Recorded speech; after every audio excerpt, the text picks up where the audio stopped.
Josh, was there ever a box? Maybe not. Okay. Josh was challenged in learning and told things that you would never do. And clearly you have defied the odds multiple times. And you have played to your strengths and particularly your passions. And you are absolutely fascinating, and your books are back there. I encourage you to pick one up and buy it. And this is a sales pitch going for you. But an amazing man, innovative through and through. Take risks. You've always taken healthy risks. Thinking outside the box with no box. And another thing that is stellar about you, your gratitude to your parents and family matters to you. Please join me in welcoming to the podium Josh Frank. Yay! You sure it's recording?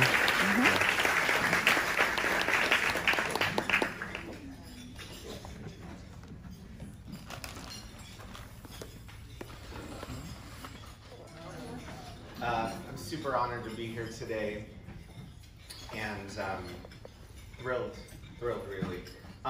Before I start reading my speech, I want to first just tell a little story that came after I wrote this speech, which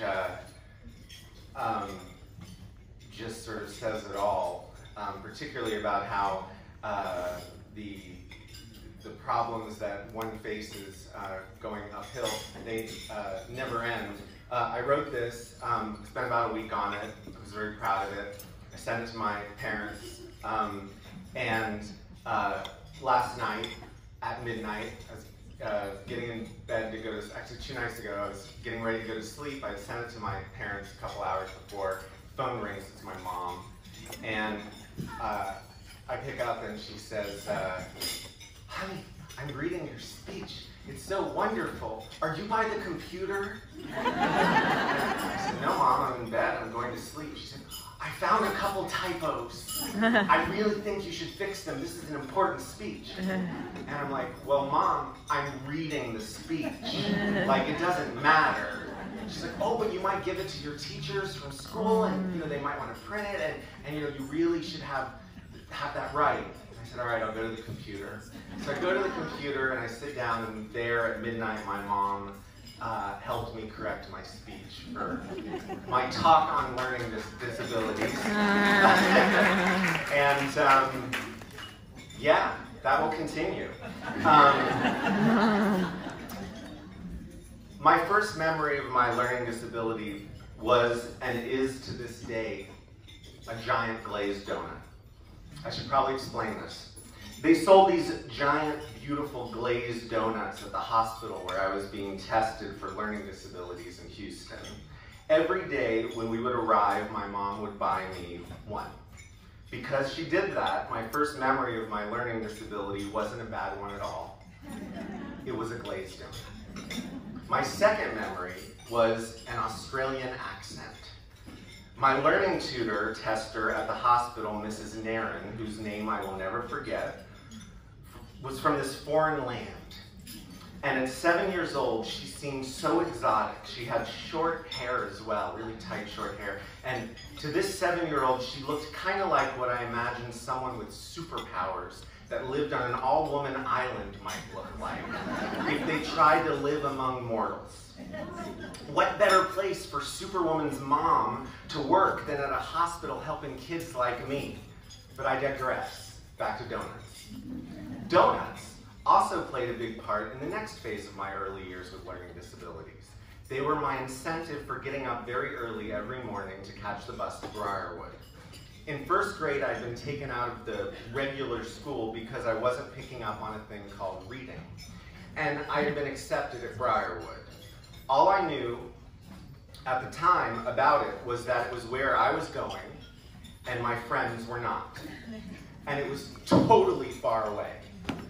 The bus ride every morning left from West University at around 7 a.m. for the 45 to 55-minute trip. So we had to get up at 6 a.m. to make it.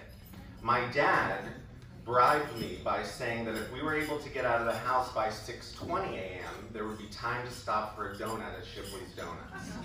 I was always ready to leave the house at 6:19 a.m. At the time, and at that time in the morning, the donuts were just completely hot out of the oven. I could talk about donuts all day, but but enough about donuts for now. In 1982, I was diagnosed with learning disabilities. All the doctors before Wonder Woman's mom had said straight out, your son will never read, he will never write, and he will never be able to do math. He will never go to college. Best to send, oh my God, I found another typo. I'm so sorry, Mom.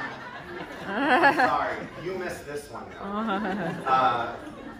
Best to spend his childhood working to get him really strong so he can be a football player, or a career that requires some muscle, or prepare him for a technical vocation. Thankfully, my parents didn't accept this verdict, and thank God, because I never came to appreciate football, as my wife can attest to. I was always more of a Danny Zuko, you know, crossed with Data from Goonies, and a touch of Corey Feldman from Goonies as well, Mal. Let's face it, I was a total Goonie. So, lucky for me, my parents found Wonder Woman's mom, and she told us about Briarwood. On the bus to school, I would sit alone with my donut holes. I'd put on my headphones and I'd pop in either a cassette of the Cars, or Genesis, or the Beatles, or the Ghostbusters soundtrack. I was such a cool kid. Even at a school created just for kids like me, it was hard to adapt, because even at a young age, I was leaving a system and network of friends and familiar surroundings and being dropped into something totally foreign and new. I was the new kid. And kids, you know, are not the kindest with new or different, even in a place created for different. I didn't have the same close friends. I had to now contend with Brad McCulley. Yeah, Brad, I'm talking to you. The Beatles are cool, and my personalized original John Lennon illustrated blue jean jacket was radical. You shouldn't have made fun of it. That, as I presently tell my own 4-year-old son, wasn't a good choice. I also think often about my first girlfriend of sorts, who was very kind to me. By the way, Brad McCulley, names have been changed in order to protect the innocent. I also think often of my first girlfriend of sorts, who was very kind to me and also went to Briarwood, Shelley Murfish. She thought I was cool, and I thought she was cool because she was really confident in being herself in a way I had not seen from kids my age before. I didn't have a lot of close friends at Briarwood. She was my first. But whether the other kids could admit it consciously or not, we were in this together. Over time, I made close friends, and I love following them to this day on social media and seeing how they all found their ways to become something special in this world and make their own marks, have their families, and overcome the obstacles, each in their own way. My most important and vivid memory, however, of my first years living with learning disabilities was Mrs. Carol Wills and her life-changing English class. Despite the previous doctor's predictions that I would never learn to read or write, I was somehow sitting in an English class learning to do those things. I have no recollection of how I learned letters and words and how to put them together in some basic way. Probably because 95% of the time it was all just white noise that made no sense, and most maddening, had no real logic behind it. It was quite literally a man-made concept that we just had to accept as the way it is. A lot of trouble in the years ahead with questioning why things are the way they are. Not too many years later in high school, when I was at a regular high school, in algebra, the teacher would explain that x over y equals 7 because x is 4. I would ask, why? Why is x 4? And when the teacher would answer, just because, or because I say so, it would drive me to the brink of the existential edge of sanity. Miraculously, Mrs. Wills would filter out the 95% of white noise I heard and allow my brain to fill up with words and pictures. She did this by letting me draw stories. I like to create stories. She saw that early in me, and she let me do that during class. I would draw pictures of my stories, and then I would number each page at the bottom like in a real book, and I would staple them together in the middle like a real bound book. Years later, when I opened an old box in our basement, I found all these books I had written in Mrs. Will's class. The early ones were all pictures, but over time, each book had more words to go along with the pictures, and then sentences, and then paragraphs. It was when I went through those that I realized how far I had come, and it hit me. Mrs. Wills, she taught me how to read and write by letting me write my own books. She had overcome all the doubts the doctors had raised and set me on the path of my life's work. It was a miracle, and one that I will forever be grateful for. I was told I would never learn how to read or write.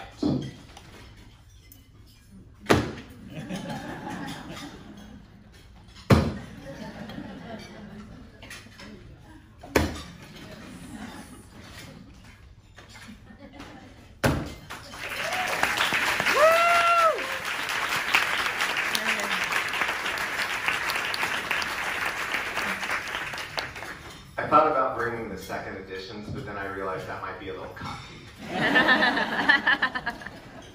It's a good thing that I did learn how to read and write, because otherwise I wouldn't be able to read my own books.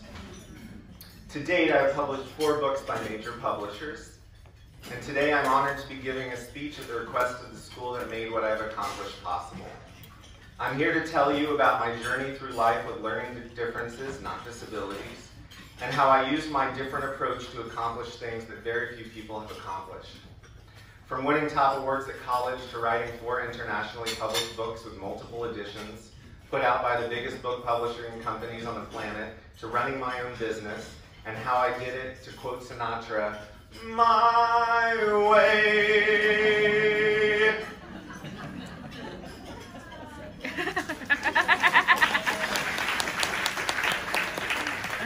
My way, in a sentence, is what Miss Wills and Briarwood taught me.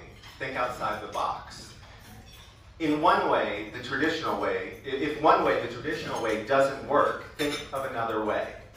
If you can't read words, draw pictures. Don't keep banging your head against the wall trying to go straight through.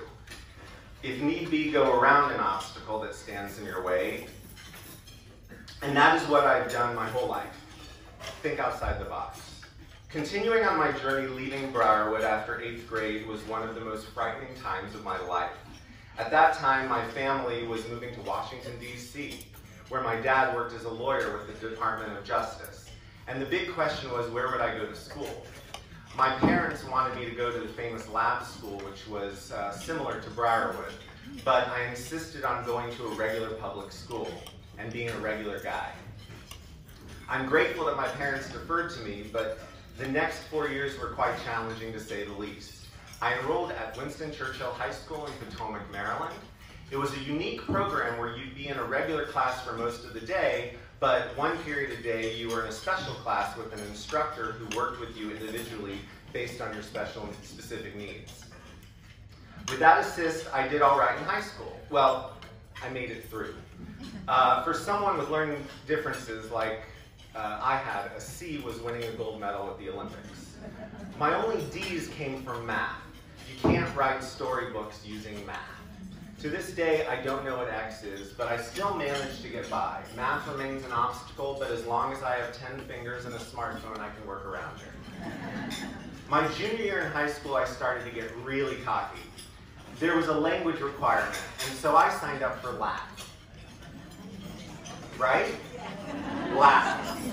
The perfect language for a kid with learning differences, right? Why did I do that?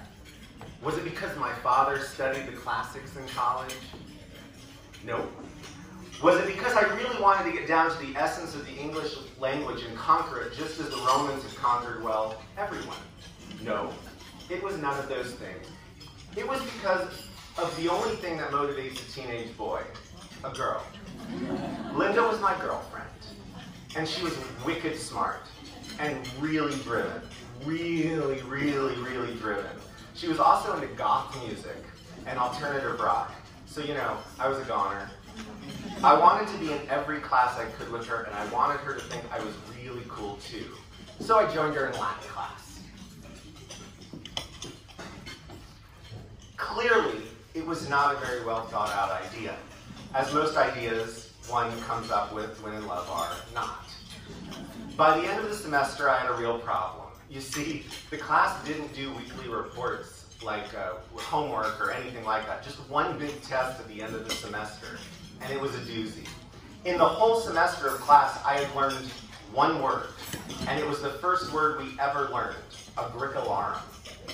It has something to do with agriculture or farming, or something. That language was insane. I did like the weekly video watching. We watched this mini-series, I, Claudius. The best days of high school were when the Latin teacher would roll in the giant TV strap to the cart. I loved the Roman stories. They were totally nuts. So the day our Latin teacher, Mr. This is for real, Mr. Payne, handed out study guides for the test, I went out to him and explained my problem. I told him the whole I was in love part, and I was totally over my head with this girl, and so forth. Most importantly, that I could barely read and write English, let alone this dead language. He looked up at me and asked what my favorite class was, and I told him creative writing, and that I was writing for the school's poetry magazine. I discovered the glory of writing poetry from my grandmother at age 13. When she explained that with poems, they don't have to make total sense to be beautiful. And I was great at writing things that didn't make total sense. I'd gotten quite talented at it. I was even in a rock band in high school, the coolest in the school. We were called Travel Fiction, and we were like really artsy, and my lyrics were crazy. They made no sense whatsoever, but people thought they were pretty and cool. Poetry. I found my cool crowd who introduced me to 90s alternative rock bands like the Pixies, the Pogues, and local DC bands like Fugazi. Our band played around DC and the tough, mean streets of the dark, idyllic suburbs. I sang my alt-rock lyrics into a microphone my parents bought me along with my array of effects pedals. I taught myself how to connect them in strange ways to get the right amount of feedback and rock and roll sounding reverb. And I shout my lyrics like dish dash, smish smash, angry violet, stand sit, sudden fit, demigod, fun guy in your face, sudden miss, feather kiss, funny taste, turn into an angel, turn into a back road. See? It doesn't make any sense, but it's pretty. It's poetry. All in front of this supportive group of peers and friends in one of the many backyard parties the kids would have on weekend afternoons, or in my parents' basement, where our band practices became social destinations after school. In retrospect, I realized that my parents were saints. Years later, when they sold the house, they had to hire a painter to use a special kind of solvent to get the Day-Glo mural painting off the wall in the basement I had painted on one of my many creative benders. So back to my high school Latin teacher, Mr. Payne, who said to me that in lieu of taking the final exam, he would accept a short play written with a Latin theme. Roman characters, all authentic and historically correct. So I went home and I wrote my play, Agricolarum, and I got it in Latin class. On my high school transcript, I actually have an A in Latin. Score 1 for thinking outside the box. This is pretty much how I got through high school and continue to this day, thinking outside the box. The only big snafu was geometry. Damn you, geometry. Geometria delenta est. To paraphrase Cato the Elder, who was speaking about Carthage, geometry must be destroyed. Or, geometry, may the gods take you off. Depending on your particular choice of translations, that one, the last one, is my favorite. My senior year of high school, I had to retake geometry if I was going to be able to graduate. I had to take it at night school, and it was in a really bad part of town, suburbanite, there. And for the first time in a while, not since before Briarwood, had I felt so different. My friends didn't have to do this. My parents were very proud of me as I did it without complaining. and I passed by the seat of my pants, mainly because I also had a geometry tutor in my special period of the day at high school.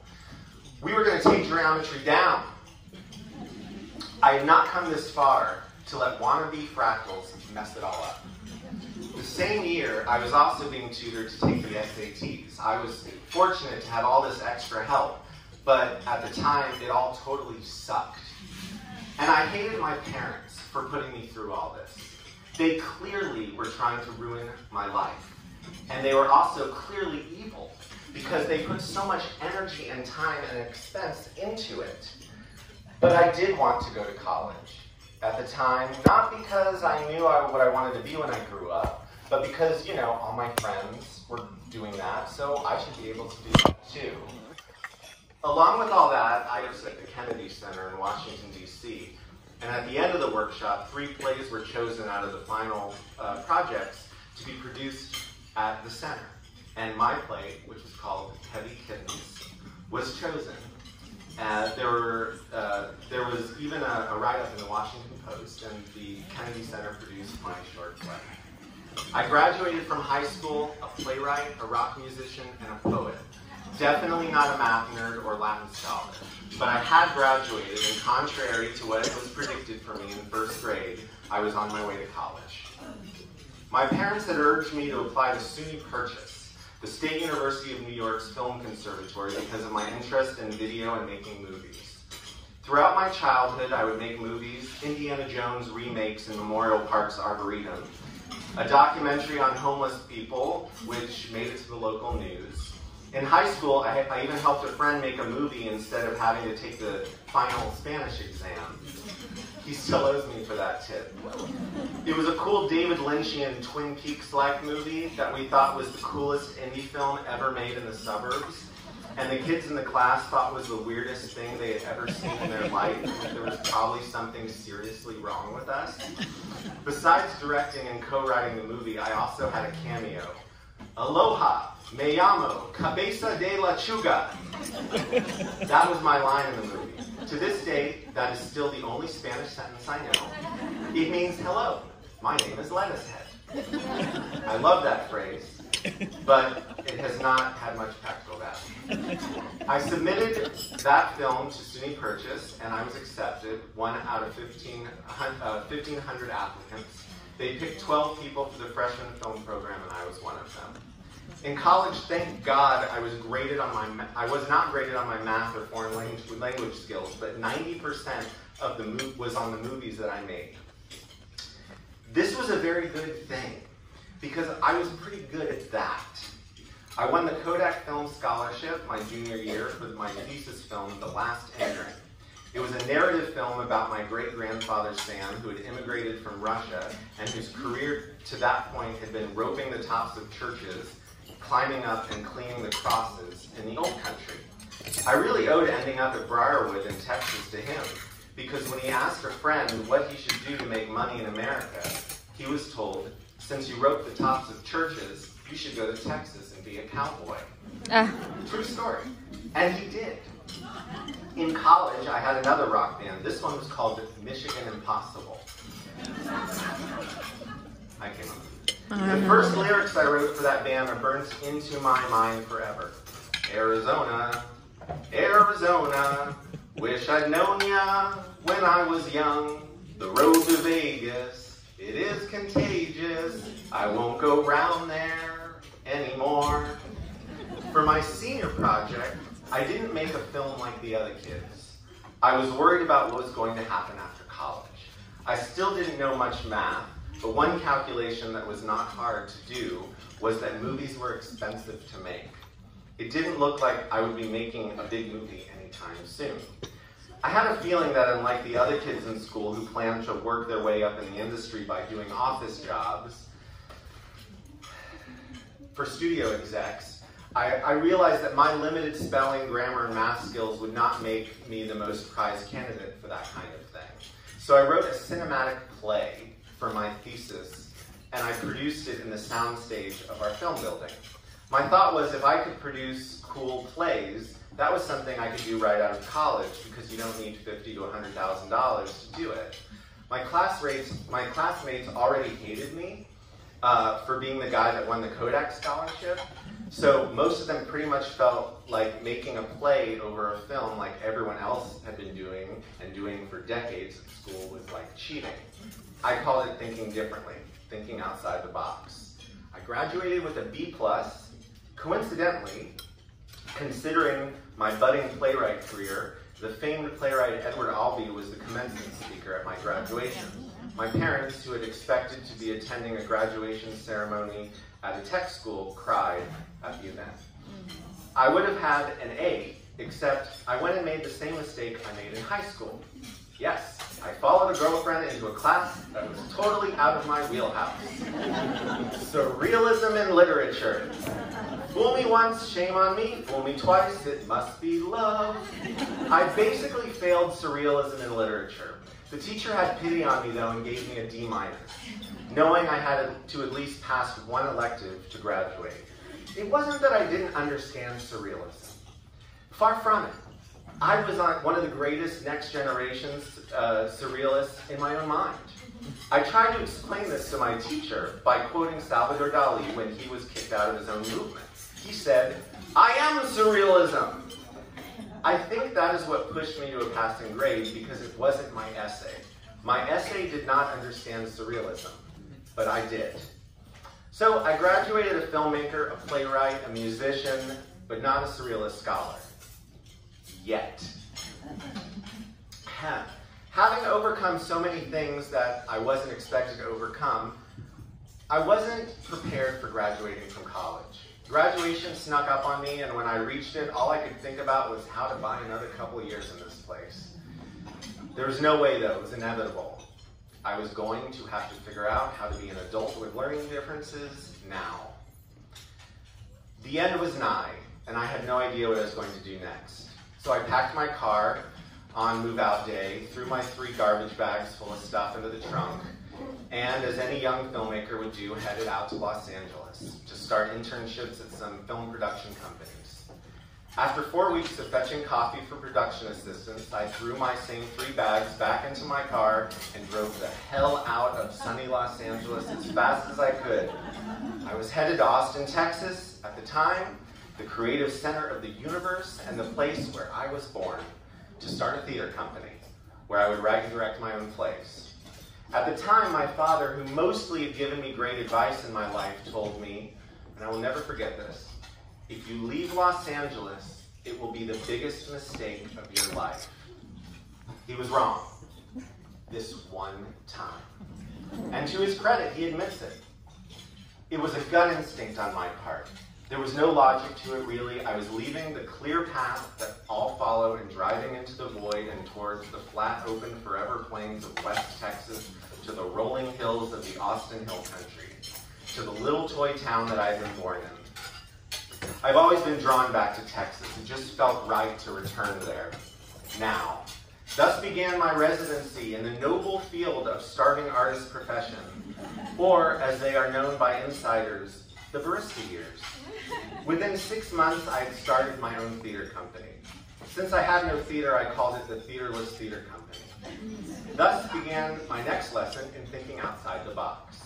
I had no idea how to start a theater company, but it was here that I learned one of the most important lessons of my entrepreneurial life. The way you start a business is by making a business card. Only $9.98 for 500. That's the deal. And changing your personal voicemail message to a business voicemail message. Hello, you've reached the Theaterless Theater Company. Please leave a message. We will get back to you soon. That's what I did. And snap, I had a theater company. If you say you do something, and then you do that thing, then that is the thing that you do.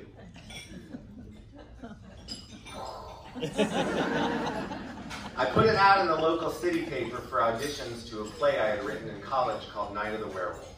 The ad boasted, a new and exciting theater company just arrived in Austin from Los Angeles, California. And within days, I was getting voicemails for audition times. People actually thought I already had a theater company. I rented a room at the local community arts organization building to hold auditions. I couldn't afford to rent a real theater to put on my plays in, so I pitched the idea of doing my play in the building's alleyway. From that point on, most of my plays were in alleyways or bars. Another outside-the-box strategy. Can't afford a theater? Find an alleyway. Alleyways are totally underused, and there are lots of alleyways. So find an alleyway. And the price is usually right. I was now a theater producer. My first play got rave reviews from the local city papers, and I was hooked. I was a working artist because I had my own theater company and a far from lucrative day job as a barista. But life was good because I was having success at a thing I was good at and knew how to do well. The value knew how to do well. Yeah. Knew how to do well. I got that one, Mom. All by myself. Yeah. The value of one's ability to be successful at the thing they are best at is unquantifiable. I was best at something I had yet to figure out how to monetize. If someone had suggested at the time that it was an endeavor not worth pursuing because of this, my story would end here. But no one suggested that. I was on my own, supporting myself one coffee bean at a time, living the good life in God's country.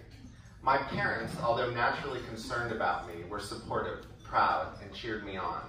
I would call my dad with my latest artistic scheme, and he would ask, "How much is this going to cost me?"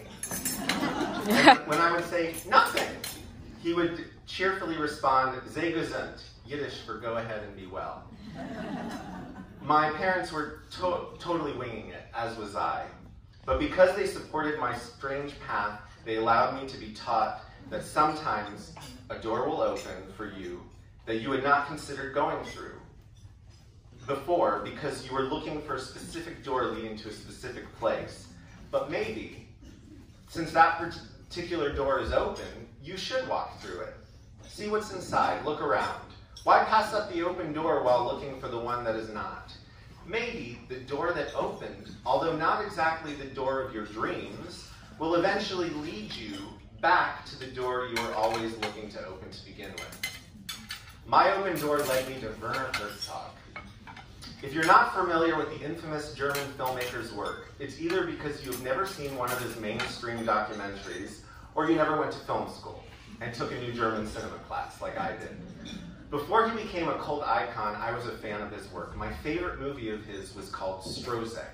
Briefly, it's about a German street performer, recently released from prison, who teams up with a down-on-her-luck prostitute, leaves Germany and ventures to Wisconsin, striving for the good life. It doesn't end well for Strozek. The film ends with a sequence showing a chicken dancing, a duck playing a drum, and a rabbit riding a fire truck in coin-operated attractions as the protagonist steals a frozen chicken, a truck, and a shotgun, and spins out of control in a parking lot in Middle America as a banjo band plays upbeat music with many whoos and ha's. It was nuts. I loved it. Just my kind of film. So I get the idea to stage it as a play with my theater company. I taught myself how to adapt movie scripts into plays and musicals, and I adapted it. This is where my thinking outside the box philosophy really kicked into full gear. I tracked down Werner's production company in Germany, Berlin actually, and cold called it. His brother Luki picked up the phone. I explained what I wanted to do, and in broken English and a thick German accent, he said, "I'll relay your request to Werner." 2 months later, I'd forgotten all about the call. It was 6 a.m. in Austin, and my roommate was yelling down the hall, "Josh, there's some angry German guy on the phone asking for you." "Why is there an angry German guy on the phone asking for you at 6 a.m., Josh?" I picked the phone up half asleep, and the voice on the other end of the line was indeed angry sounding and German sounding. "Hello, Mr. Frank. This is Werner Herzog. What do you want with my film?" 7 months later, Werner Herzog's Strozek opened in Austin, Texas. I even got a local puppet theater to help me pull off the dancing chicken bit. My first major contribution to keeping Austin weird. Werner Herzog is the reason all my future endeavors would occur. Every book I've written, business I've started, it all goes back to this crazy German filmmaker. Well, it goes back to Briarwood and my language, but the calling card of my future was the crazy German filmmaker. Why? Well, so I never let anything stop me because I always figured if I could find Werner Herzog in Berlin and get him to okay turning his crazy movie into a play in Austin, Texas, I could pretty much do just about anything. My next idea was to write a musical about my favorite unsung heroes of rock, the band The Pixies. They were the original alt-rock band who heavily influenced Nirvana, Radiohead, the Smashing Pumpkins. They broke up in 1993. It was now 2002. Rock musicals about the 60s icons were big at the time. And I worked briefly for a producer who put on a Janis Joplin rock musical off Broadway in New York City. And I thought that my generation of alternative rock fans deserved a rock musical also. The Pixies seemed the perfect band for the treatment. The leader of the Pixies was a fellow named Black Francis. Just like with Werner Herzog, I cold called his manager. My best friend calls what I do the Josh Frank just ask. I explained that I was a theater producer and I wanted to write a musical about Black Francis and the Pixies. I knew that Francis was into weird movies too, so I threw in that my previous project had been a collaboration with the works of German filmmaker Werner Herzog. The manager said he'd get back to me. A week later, the manager called me back and asked if I was in Los Angeles because Charles Thompson, aka Black Francis, would be happy to meet with me. Because, and I quote, if I was good enough for Werner Herzog, I was good enough for Black Francis. I told the manager I wasn't in LA right now, but funny enough, I'd be in LA the following week, if that would work. Of course, I had no plans to go to LA, but as soon as I got off the phone, I bought a plane ticket to Los Angeles. A week later, I anxiously sat down at the legendary restaurant Frank and Musso's on Hollywood Boulevard, awaiting the arrival of my musical hero. Charles walked into the restaurant in a black suit and tie a la the Blues Brothers, and my heart kind of sank immediately because it appeared to me that he was just making a quick pit stop on his way to a much more important happening later that night. We greeted each other and I jokingly said, oh, I should have dressed up a bit to match the attire he was in for this evening out. He smiled and said, oh, I don't usually dress like this, but you know, I'm meeting with a big-time theater producer, so I thought I should snazzy it up a bit. The dude was dressed up for me. We hit it off and remained fast friends to this day. And the next thing I know, we're cruising along Hollywood Boulevard in this Cadillac. I was authorized to write my alternative rock musical about my rock and roll hero. 8 months later, I'd interviewed every person ever involved in the Pixies' career. Over 200 people from all over the world. I had over 300 pages of stories. I had no idea how I was going to sculpt the work into a live show. So I did what any 27-year-old adult would do when they were totally over their head. I called Mommy. I told her about all the stories I collected and that I had no idea what I should do. And she said, well, hon, it sounds to me like you have enough material for a book. So maybe you should make it into a book. I researched who the top book agent was for rock and roll books, and of course I cold called them.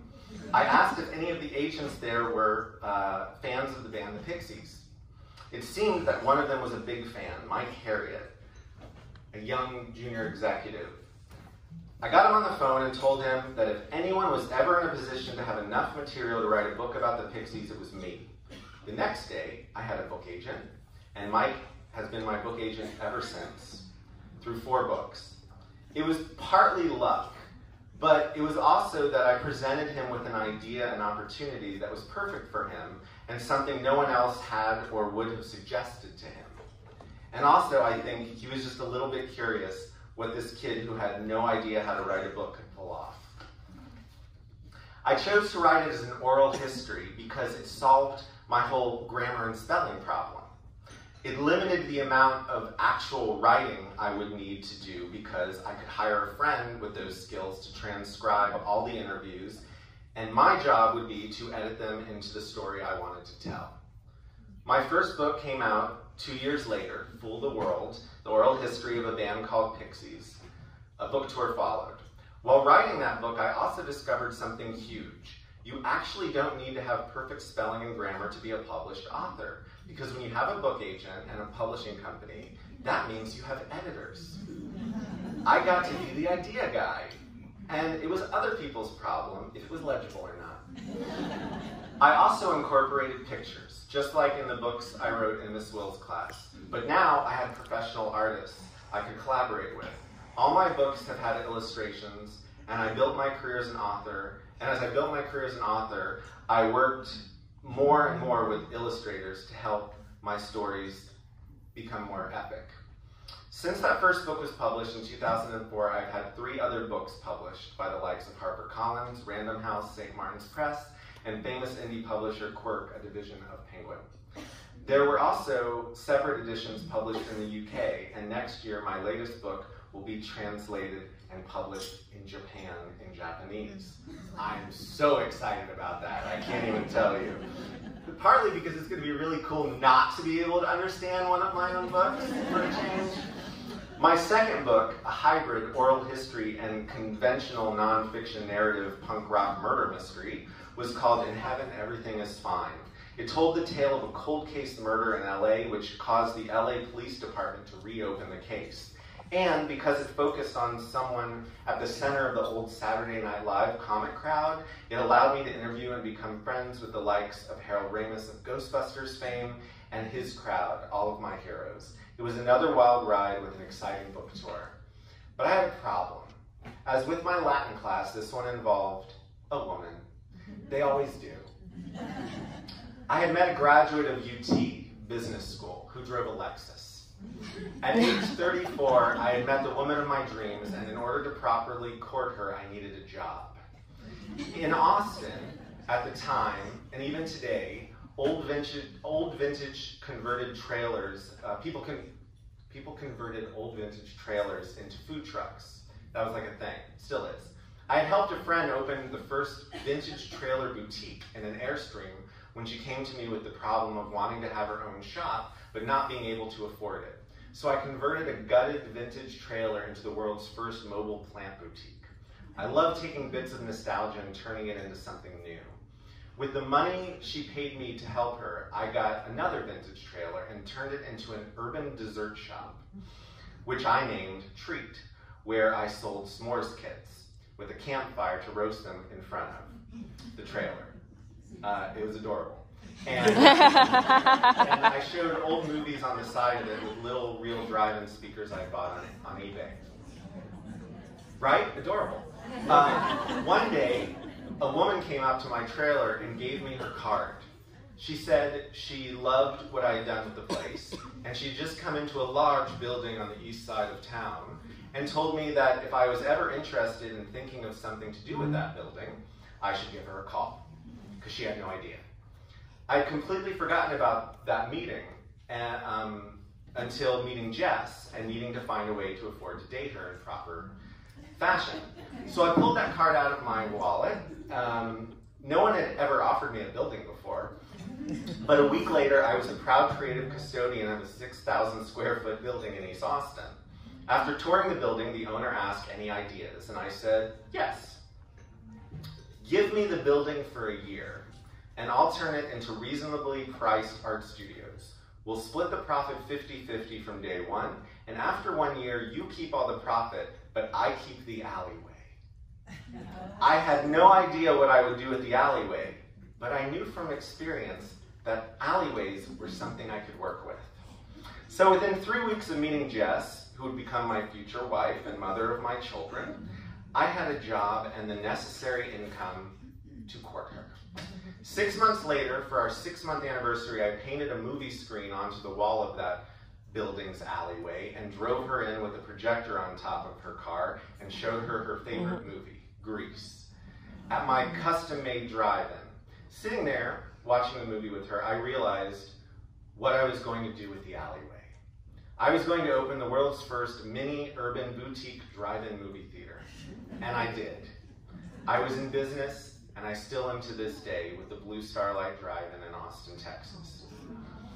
And Jess became not only my wife, but my business partner. Her business skills and emotional support are the rock-solid foundation of my business and family life. We are on this adventure together, and I couldn't ask for a better friend and navigator. For 10 years, we've run the Blue Starlight Boutique Drive-In in Austin. It has become a staple of the culture and the community, and recently was referenced in Joe Nick Patassi's definitive book on Austin called Austin to ATX as one of the last truly keeping Austin weird small businesses in town. He writes for Texas Monthly. Anyone heard of him? Yeah. I realized years ago, he's a big deal. I didn't know that until someone showed me the book. I realized years ago that, so I feel bad that I didn't know how to say his name exactly right. I realized years ago that my learning differences would prevent me from climbing the corporate ladder, but I never wanted that life anyway, because Briarwood taught me to think differently. I continue to build my artistic career as a writer and running my small business with my family in my favorite town. I have a beautiful wife, a terrific son named Austin, and God willing, a daughter on the way. I'm truly blessed. Turning unused spaces into new cultural experiences and retrofitting vintage nostalgia for modern use was another of my talents, so I used that talent to reinvent the drive-in movie experience. If that isn't thinking differently, I really don't know what is. And I couldn't have thought differently if I hadn't learned differently.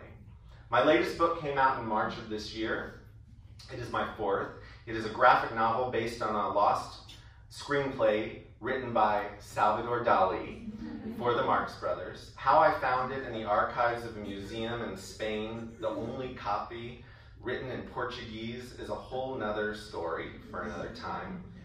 It's in the book, though. But believe me, the whole thing involves a lot of thinking outside the box, and more cold calling to the Marx Brothers and Salvador Dali's estates, who finally authorized the book.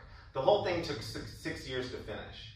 The actual writing of the book only took me 8 months, but the rest of the time was spent making the complicated deals with the estates, finding the right illustrator, a brilliant young woman from Spain who did not speak English, and finding the right publisher. The book came out in March to fantastic reviews in major papers, including the Washington Post and the Houston Chronicle, and multiple appearances on NPR. An international book tour followed, including London and Paris, and the book tour continues throughout this fall, including a stop at the Jewish Community Center here in Houston on November 3rd. I hope if you guys are interested, you can come check that out. It's always a lot of fun. It will include a talk and multimedia video presentation, and in true form, the Josh Frank Show in its fullest glory. So I'm a published author, drive-in entrepreneur, how to think differently ambassador, father, husband, and although I am still not a Latin scholar, I am the foremost expert in Salvador Dali's surrealist unmade films, so suck it, surrealist.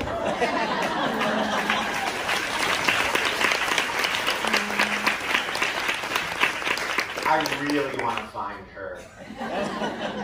As I come to the end of my story here today, on my ongoing journey living with learning differences, you probably have noticed by now I have mentioned my parents often in this tale. Without them and their relentless, borderline psychologically pathological pursuit of giving me every opportunity possible to become the best me I can be, I would not be here today telling you my story. My parents in Briarwood gave me amazing tools to be able to see how to navigate the world differently. Did they teach me to spell or do grammar good? No. Yes, I know that that's... I looked it up. They taught me tools, though, to go farther than anyone expected. Many of my Briarwood classmates surpassed my limited grasp of putting to use the English language on paper without spell check, grammar check, editors, assistants, and my mom. And dad, and sister, and wife.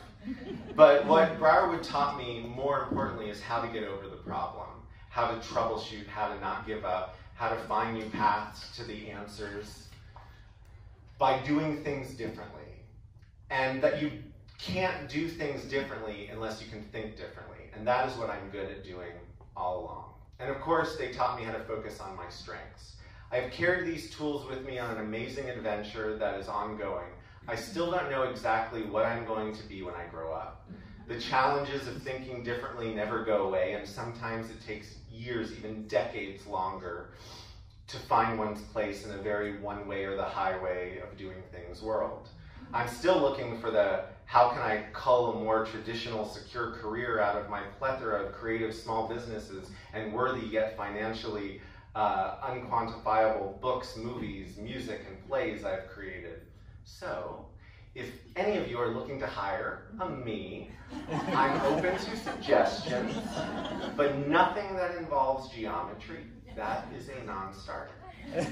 Thank you so much for having me here today. It is the greatest honor to be invited here to share a bit about being different and the people at Briarwood who let me be me. I've come so far because of what I've learned and how I was treated at Briarwood, but despite the years and experiences, I will always be, as well, many of us will always be, the little kid walking through the halls from class to class at age 7, wondering how far we can go, if the obstacles in our way are stronger than we are, if we are normal, always loving hot donuts, especially Shipley's at 6:20 a.m., right before catching the bus to Briarwood School. And I would just like to close with a quote by Guy Clark, the Texas musician. He said, from his lyrics, "He's one of those who knows that life is just a leap of faith. Spread your arms, hold your breath, and always trust your cape. All these years, the people said, he's acting like a kid. He did not know he could not fly, so he did." Thank you, everybody.